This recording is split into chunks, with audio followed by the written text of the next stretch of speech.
Dear viewers, wherever you are, hello and welcome to this new episode of Out of the Box. During the previous episodes, we started with the beginning and inception of philosophy in the School of Athens. And we talked about the founders of the school, Socrates and his most prominent student, Plato. Today, we'll be talking about students also, but this time, not the student of Socrates, but the student of Plato. We'll be talking about Aristotle, who happened to be the most prominent student of Plato. However, he did not exactly follow the path of his teacher. He rebelled in some aspects. Tonight, we'll be talking about his views on rhetoric, on discussion, and most importantly, about metaphysics. I'm really delighted tonight to be joined by, I would not really call my guest because he's the owner of a place or co-owner of the place of the program, the prominent freelance journalist and writer, Imad Barsoum.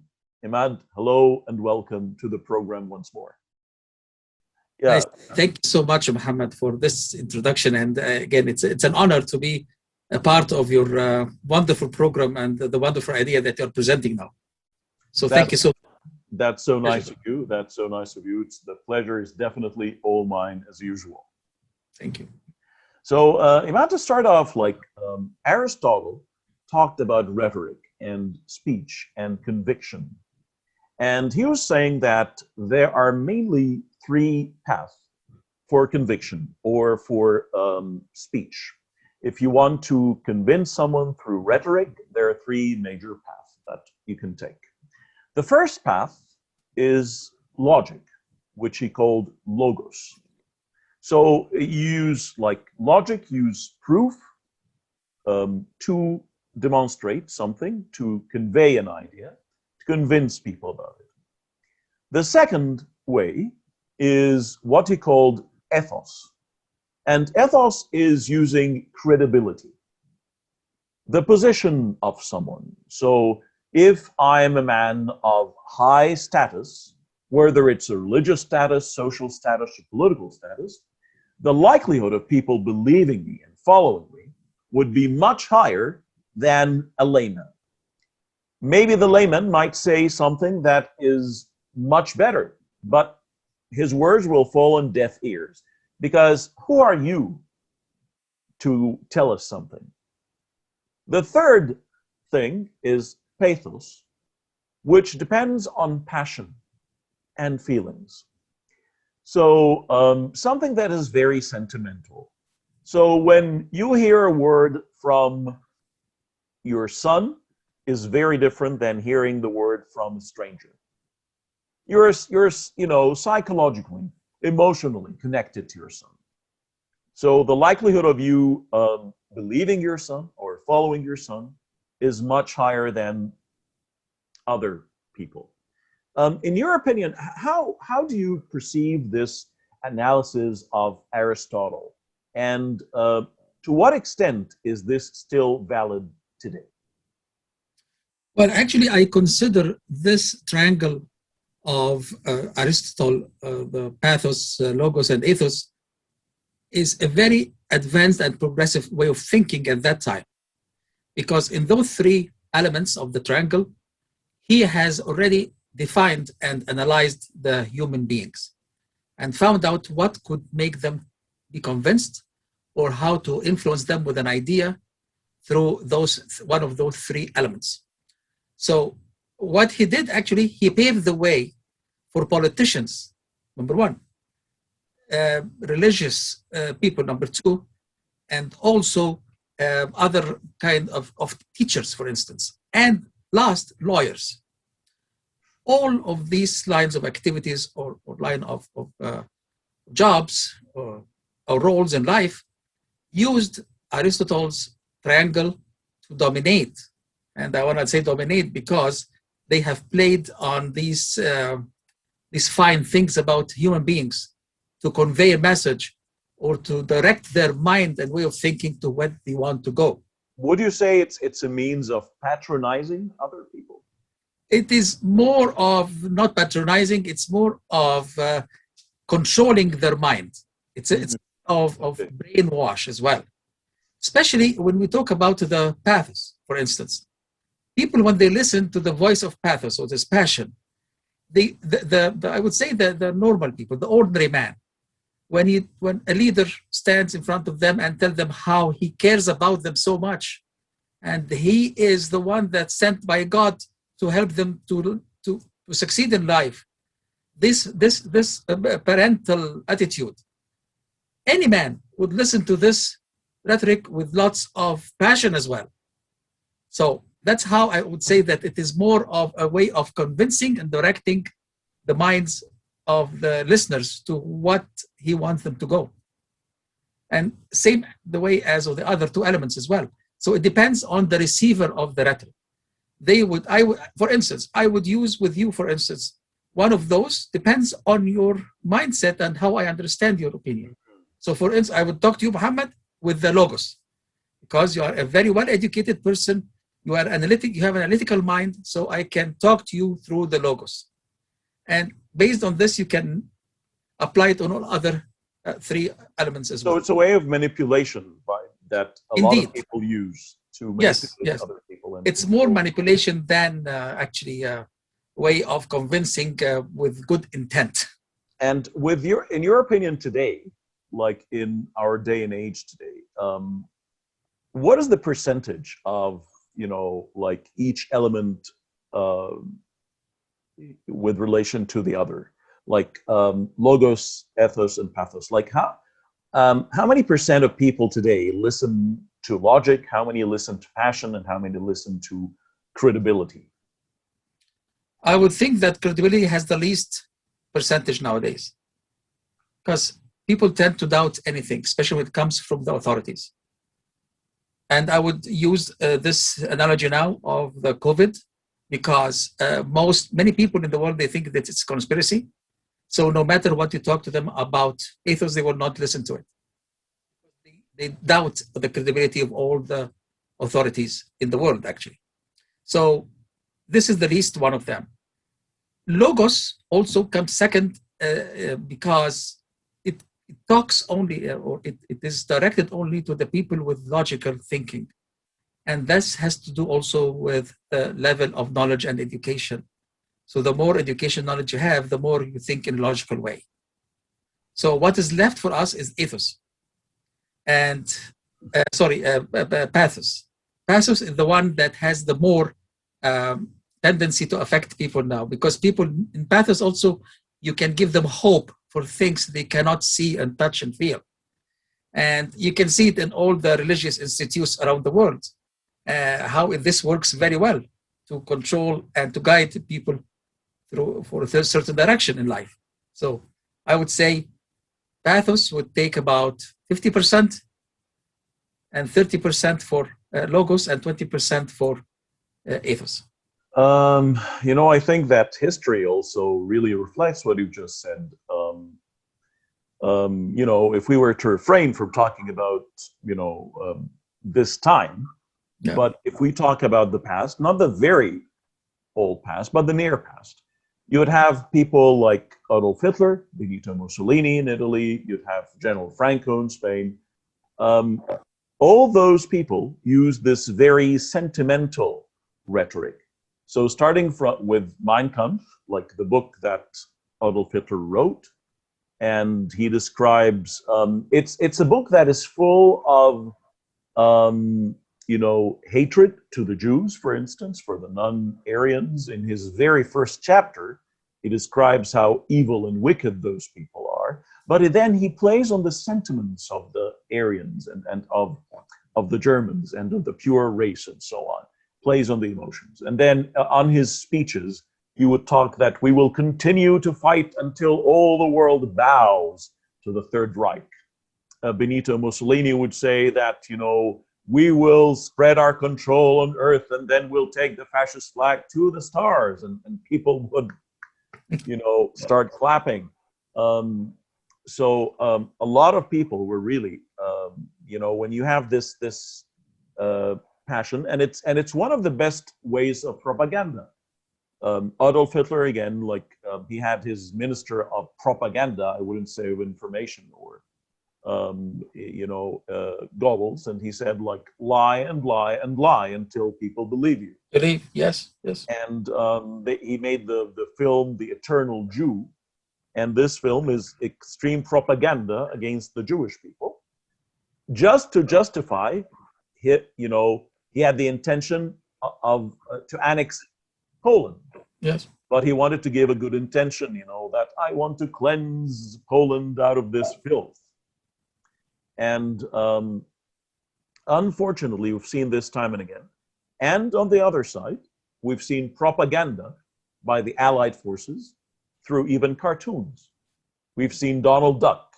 We've seen Bugs Bunny in cartoons that, depict them in situations with Nazis and with Japanese, fighters, and they would just make fun of them in a very ridiculous way. Yes. And also playing on the sentiments, very much so. Aristotle talked about a very important thing in his two books, Physics and Metaphysics. He started talking about this life and the metaphysical life. But he had a specific or special view of things for metaphysics. Let's stop with our viewers for a few minutes with this short report, and then when we come back, we will discuss. Please stay tuned. Thank you. In his book Metaphysics, Aristotle speaks of the first cause of all motion in the universe. In his book Metaphysics, Aristotle describes the first cause as completely beautiful, indivisible, and the source of all ideals and abstract values. In his book, Aristotle argues that there must be an immortal, unchanging being ultimately responsible for all perfection and order in the sensible world. He goes on to say that it is clear then that there is no place, no void, or time outside the sky. Hence, the first cause does not occupy any place, nor does it age by time. There is no change in any of the things within itself. The first cause is of an intangible substance that has neither parts nor volume. Therefore, it would be virtually impossible for him to move physical objects of any size by pushing, pulling, or collision. But the only logical way in which he can move these objects is by impact or by orders. The first cause must be intellectual in nature and cannot be physical and dependent on perception. The first sky, containing the planets and fixed stars, moves to simulate the first cause.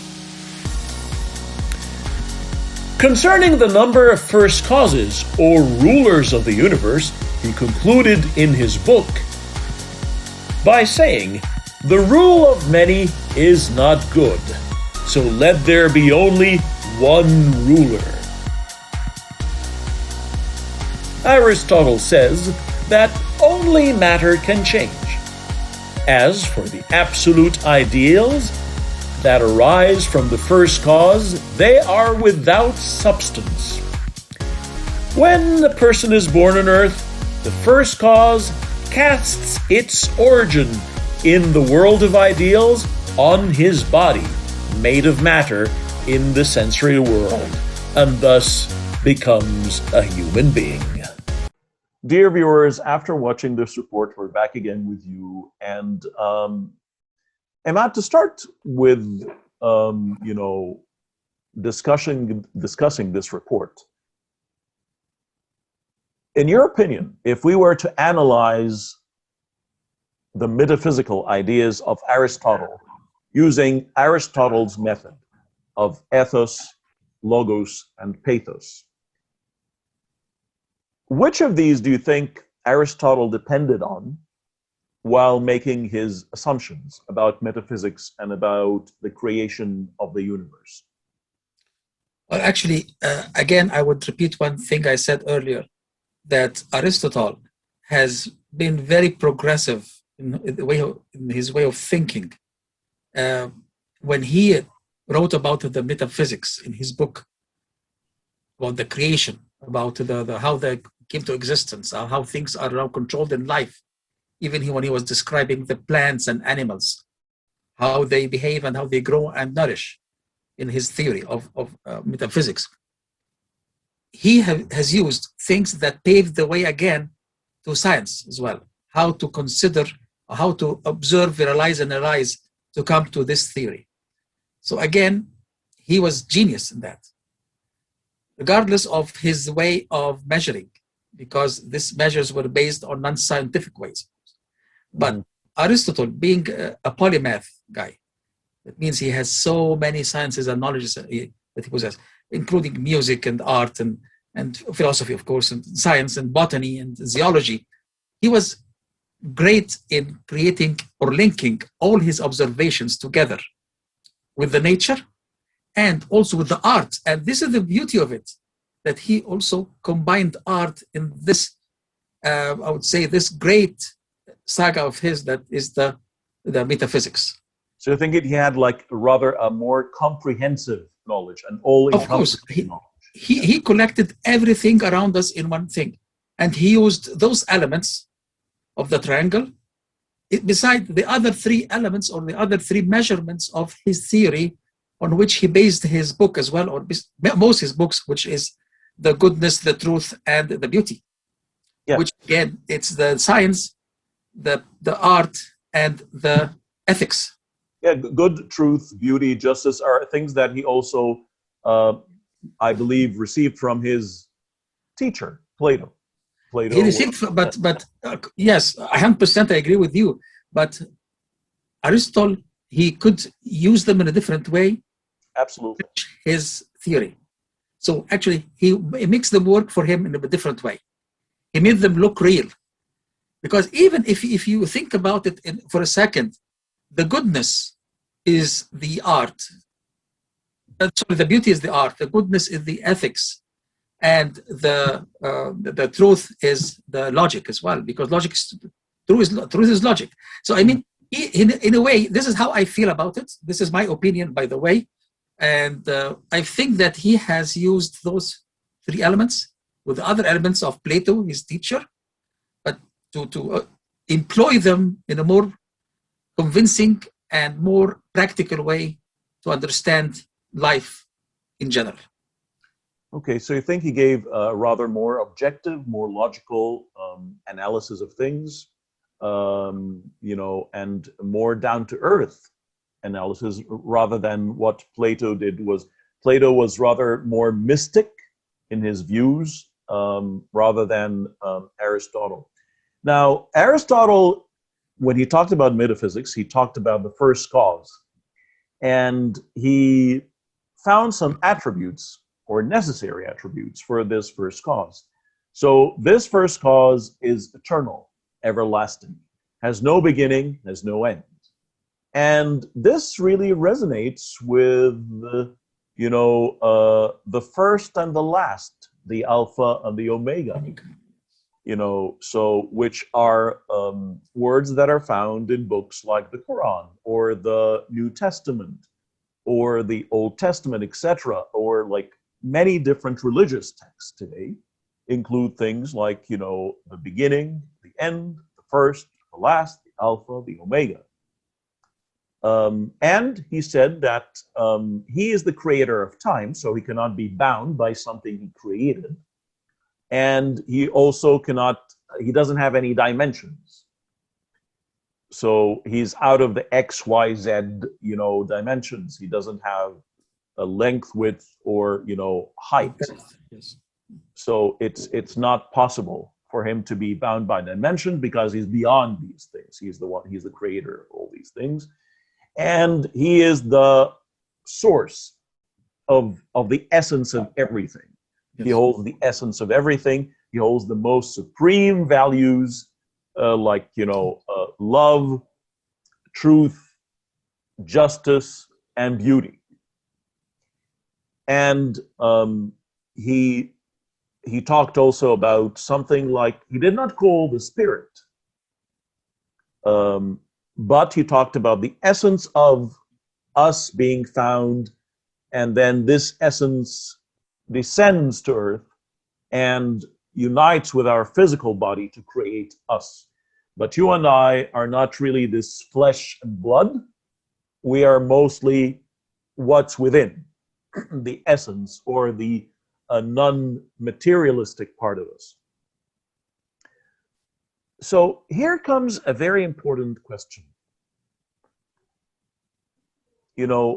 According to many religious people, or maybe the more classic, or in some other people's views, the more orthodox views of religion, logic is not enough. It will never suffice for you to reach the creator. But here, Aristotle, through the use of logic, and he's non-religious, he doesn't believe in any religion at all. He came after Moses, but he was not interested at all in Moses's teachings, and he definitely was before Christ. But he almost reached the same conclusion. How do you see? Do you see a connection here? Do you see, is like reaching the creator, the first cause? Is it necessary to be through revelation, or is it possible through logic, like Aristotle said? Absolutely. What you said, Muhammad, now actually give as if I was reading a book about religion. So Aristotle, his ideas, again, paved the way for some religions, which has lots of similarity and resemblance in the way it goes, especially when you talked about the essence, because he considered, Aristotle, that the material, it does not define us. And that's what the religions say, that we are not eternal bodies. Our bodies are going to an end. But the eternal is the soul, which is the essence, according to Aristotle. So what he defined, in a way, or paved the way again for religious, I would say, rhetoric, for instance. And the proof of this, that he was also viewed as a very important philosopher for the Christianity and Islam as well, at the same time. Absolutely. In the medieval ages of Islam, he was considered really a great philosopher. Unlikely for religious people to describe a philosopher as great, or they can learn from him, or because they see philosophy as a pagan or non-religious way of thinking. But also in Christianity, according to lots of monks, especially the Orthodox, and even the Catholic Church, they see Aristotle as one of their inspiring philosophers, how to convey the message to the listeners. Again, we go back, the first thing he talked about, the three elements of the rhetoric. So, and is the rhetoric, actually. This is very interesting what you're saying, because these are facts, really. So during the Middle Ages, during the times of, we can see someone like Saint Augustine, for example, or Saint Augustinus in the Christian side, or someone like Thomas Aquinas, the Christian side too. Saint Augustinus, or Saint Augustine, he had a Platonic point of view. He used the philosophy of Plato in a more religious context. Then Thomas Aquinas was Aristotelian. On the other hand, in Islam, We have people like Avicenna, we have people like Averroes or Ibn Sina and Ibn Rushd, and several others again, who had Platonic, and then later on, they always, in both religions, the first thinkers start Platonic, and then the newer generations become Aristotelian. The same thing as Plato came before Aristotle. But today, and later on, like these ideas are not very much welcome today.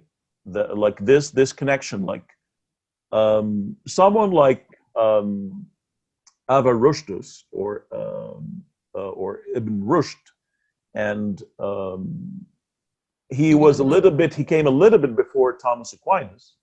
He talked about, he said that there should never be any contradiction between logic and revelation.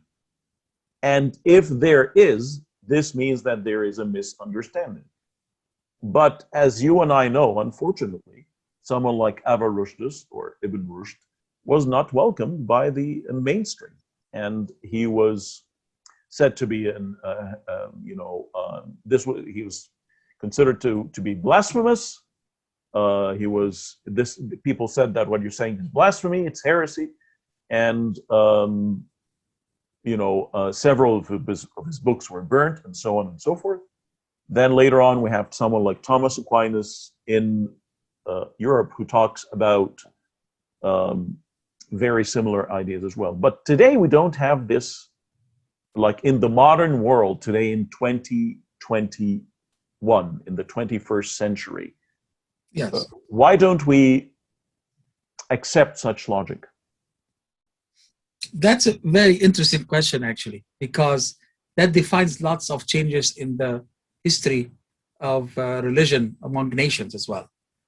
And typically, if you look at any theological system or regime, we'll find that they do not want to use any of the three options of or three elements of the rhetoric of Aristotle to convey their message to people, because people now, they are not children anymore. They have more logic of thinking, and they might not accept their speech. They might not accept their narrative.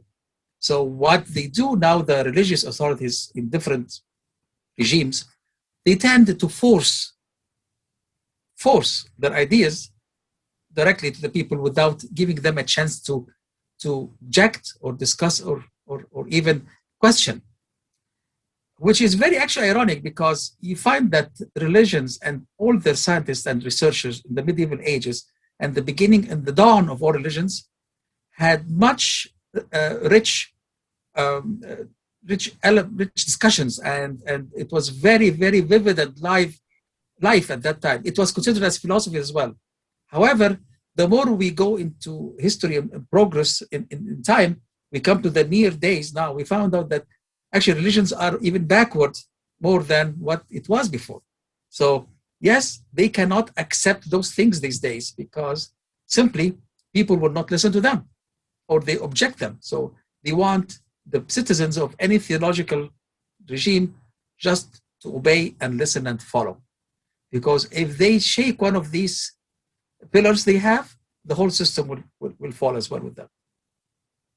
So again, like from another point of view, because we would entertain and accept all kinds of views in this program, and definitely all views are equally welcome here. Another point of view might tell you, actually, the contradiction does not come from the revelation or from the religious text, because actually there are a lot of words and sentences and orders from the divine in many of these like holy texts that implore people to think, to explore, to discuss, to use their minds. So actually, the text calls on logos, while the interpreters of the texts and the religious authorities are the ones who deviated from the right path, and they tweaked the essence of the religious texts and gave it an emotional flavor. And they also cared so much about the creation of a clergy, like the power of the men of religion. So they are the ones who created the ethos and the pathos, while the religious text calls for logos. So this is what someone like Ibn Rushd would have said. So there's no real contradiction, because many atheists today, or many deists today, or many skeptics today, say that I cannot follow any religious text because this religious text is full of illogical things. But in reality, the problem is not in the text. The problem is in the interpretation that is illogical. To what extent do you agree with this, analysis? Okay, this is, again, it might carry lots of opinions here from my side as well, because if I discuss it from the logical point of view, well, this is not certain. Because the revelation, for instance, you stated, Muhammad, that it is logical text. However, I see it as not a logical text. It's more of a fairy tale, or more of a dream of somebody. Okay, that's how I feel it when I read it, regardless of what the content means to anybody. So this mainly is not a logical text. The interpreters of it used the pathos to convey it to the receivers from the people, the public, but also they used their ethos as well in it, which dominated the speech, because the interpretation and the explanation of the revelation is coming from people of high respect to the listeners. Mm-hmm. They are the figures of the religion, and actually the guardians of the religion as well. So when you listen to the guardian of a religion, and I'm a humble person, of course, I would listen to what he's trying to tell me based on ethos more than logos or pathos. So it is really, really tricky, this area. And again, depends on the receiver of the speech. For someone who is already studying philosophy and knowledge and history, would not take these things based on ethos or pathos. Is going to take it, receive it, and analyze it based on logos. That's why they cannot talk with logos to those kind of people. So they do not consider them as their people. Those figures, the religious figures, they do not want to deal with those kind of people who would listen to the logos only. Okay, so the rebuttal, or like the other side of like the flip of that coin would be, by logic, even someone like Aristotle proved that he did not call the divine, but the first cause or the first creator is omnipotent, is omniscient, all-knowing, omnipresent, he's everywhere, he's invincible, no one can stop him. These are exactly the same attributes that religion talks about. Yes, that's it. So from a religious perspective, it would tell you that definitely there is no way that he can comprehend the wisdom of the divine without revelation. Because just like your sight cannot contain the divine, because he is, we as humans, or any animal or any creature, there's a specific spectrum that you can see. We have the infrared and the ultraviolet.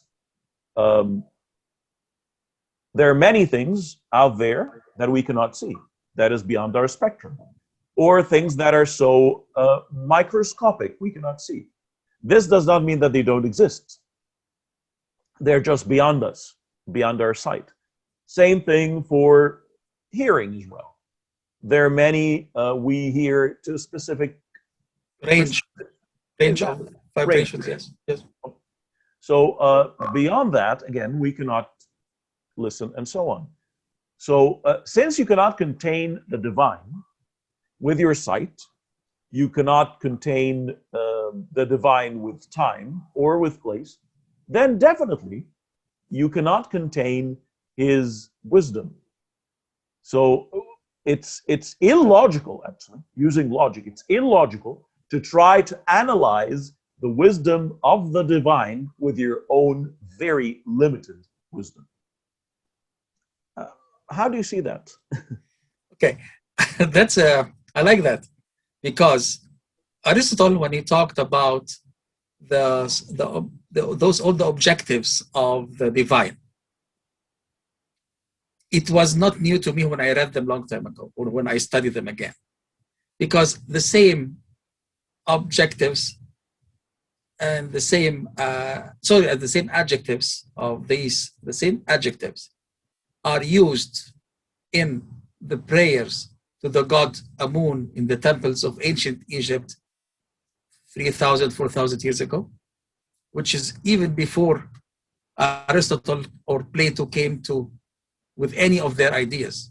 So in order to describe this power, the divine power, or call it the infinite power, the timeless power, to describe it, you have to give it those adjectives that cannot be measured by our human mind. And these things would apply to any god. If you take the same, these descriptions of a god, or the adjectives applied to a god in the center of Africa, for the tribes there, they will see him the same way. If you use it in the Latin America, the Amazon, the tribes there will see it the same way as well. So here is Aristotle is just mentioning to us the powers. He was trying to justify what he can see around him in the universe. Mm. So to justify this movement of the planets and the sun and the galaxies and whatever, it needs a power that we cannot measure, because with our capabilities, we cannot measure this power. So we have to personify or to create something that justify these things to us. So that's what he did exactly.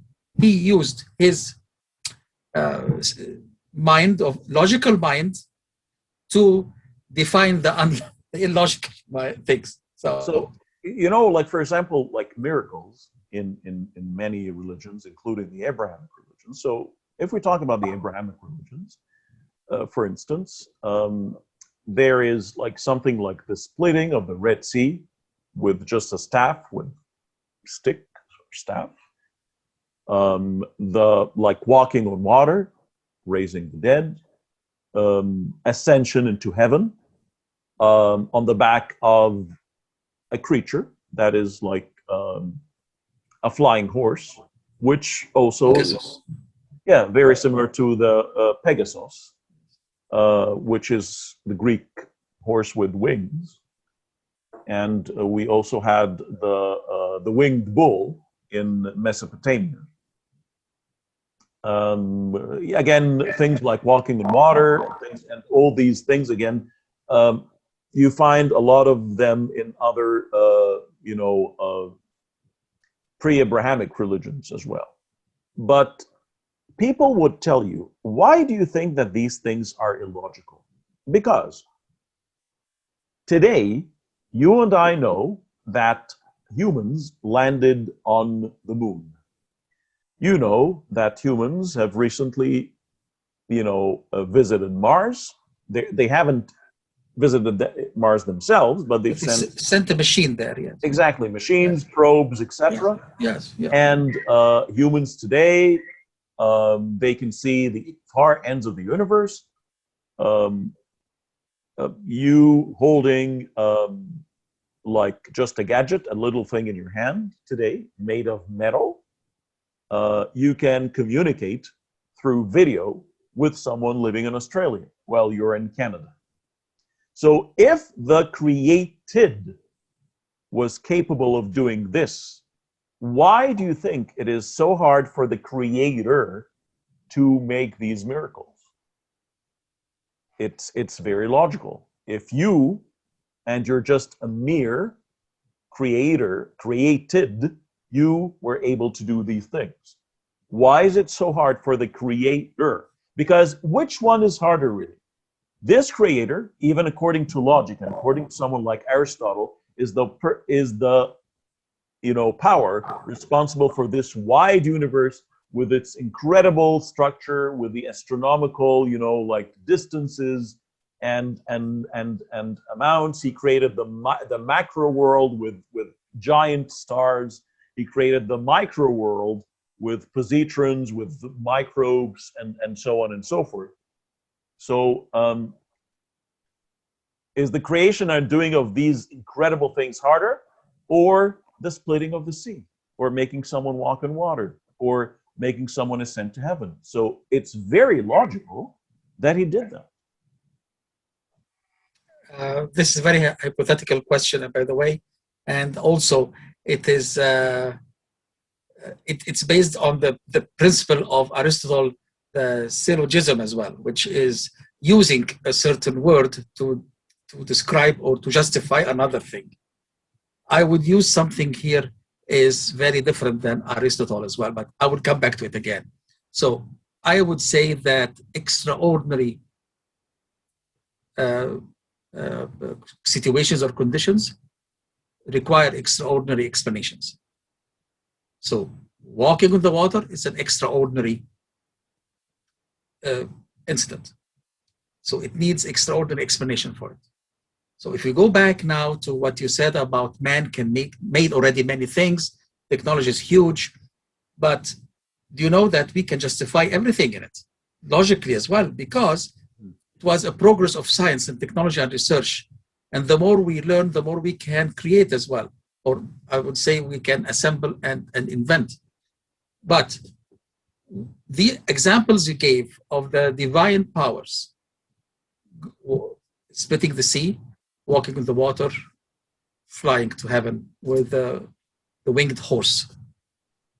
Based on science and knowledge that we have right now, the three of these things defy science, defy nature, and defy the world or the universe that the Creator himself gave us. When he gave us the universe, he didn't give us anything that we cannot interpret by science and mind later on. So dividing the sea is not possible, according to the science, but also if the Creator wants us to give us this miracle, he would give us the knowledge to explain it. That's how I see it. Again, walking in the water, the same thing, and the voyage to the heavens. But if these elements or these examples or these incidents could be used to help convincing the majority of the receivers of these things about how the Creator is almighty, to make them accept the idea itself, then according to this philosophy of logic, welcome for it. I would welcome it based on the fact that I want to explain the unexplainable to the people. So use a logic explanation for non-logical things. Definitely this like talk and this argument can go forever. And actually, thank you very much for being here again, because it's very useful for our viewers and I believe for ourselves, for anyone, to be always aware of the two sides. And this split or these two different views are very, very common in today's world. There are millions of people who would think this way and that way. There are millions of people who tell you that, yeah, these things would defy all logic and all rules of physics. On the other hand, others would say no, but he is the creator of the rules. So he can break the rules if he wants to. But again, last but not least, this might be the last question, but I think it's a very, very important one, is there a way of reaching some kind of a consensus, some kind of a middle ground between the people who are strictly logical and people who are orthodox in their religious view? Is there any middle ground that they can reach? Absolutely. There is one thing that would make those two groups meet together, which is the human conscience. Human conscience is the element that would unite everybody and would even bring the extreme parties together on a mutual grounds. And this is the human conscience actually was or started, as James Henry Breasted said, in the dawn of conscience of humanity by the ancient Egyptians, 7,000 years ago. Well, as usual, Imad Barsoum, it's a pleasure to have you. Thank you very much for being with us tonight, and really looking forward to having you time and again. Sure, and I'm very delighted. Thank you so much for this wonderful time. And there are so many things to be said yet. So hopefully there's time in the future to discuss. Absolutely. It's always a pleasure. Thank you very much again. Thank you. And dear viewers, if we were to sort of come to a conclusion here, like my last question to Imad was about a consensus. And if we explore what Aristotle said, so he talked about that the divine, or not the divine, he did not call it the divine, but the first cause, is the power that possesses the essence of beauty, of truth, of wisdom, you know, and of goodness as well. And again, this is, I believe, this can be the very common ground for all people who believe in religion or who do not believe in religion. Because if you want to call this superpower God, or if you want to call it Mother Nature, or you want to call it the first cause, the first spark, whatever you want to call that first, cause, this first cause, like we said, is omniscient, knows everything, is omnipresent, everywhere, is omnipotent, controlling, invincible. No one can overcome it. So definitely this power knows that you and I are different, knows that everyone is different from the other. However, it still gives air for us to breathe, gives water for us to drink, gives food for us to sustain ourselves, to everyone, regardless. And then some people would say, but there are some curses and some like things that might befall, this group of people because they did not believe. Well, actually, all these catastrophes have befallen everyone. There's not a single nation that did not have a catastrophe, and so on. So let's not be more royal than royalty itself. I believe the biggest problem of people is trying to be more royal than royalty itself. This divine, or this superpower, knows the differences, and if he thinks that one group is not good enough, he could easily just wipe them off the face of earth. But he's not doing it. So apparently, it is his will. Whether you call it God or superpower, first cause, Mother Nature. Let's not play the role of the first cause. Let's not play the role of God.